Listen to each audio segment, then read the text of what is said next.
How do I start a real estate fund from scratch next year?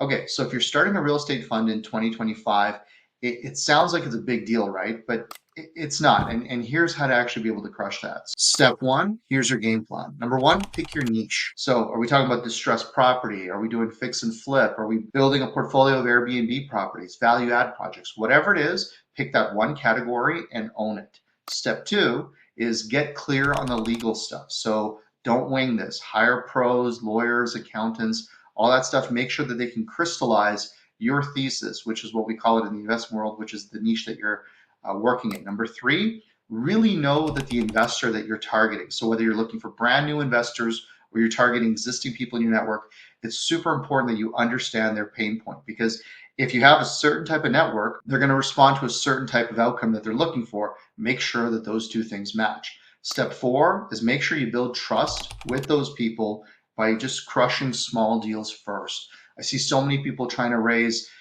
$100 million and they've never done a deal yet. Like, come on, man. Like, that's the equivalent of you've never been to the gym and you're going to go run a marathon next month. Like, work your way up for it. Set yourself up for success. Step five, build the dream team. Legal, finance, accounting, the real estate, the operators, the partners, whoever it is. It's really important that you know where you fit on that team and where your gaps are to be able to round out the team of those people. Step six, you need to have a pitch deck that clearly and concisely explains to somebody. Literally, if I get a pitch deck from you in 30 seconds to 2 minutes, I can very quickly understand why the opportunity, and why I should care. I get so many pitch decks and they are confusing, convoluted. I just close them. I just move on. If you can't figure out your business model within 2-3 minutes, I'm not going to do it for you. Step seven, I've got something called the funds first formula, which helps you guys figure out how to identify the constraints in your business. So look, once you have the first 6 things in place, the next thing is to figure out where constraint is going to be in your business. In other words, are you top heavy where you have a ton of investors but you don't have any deals?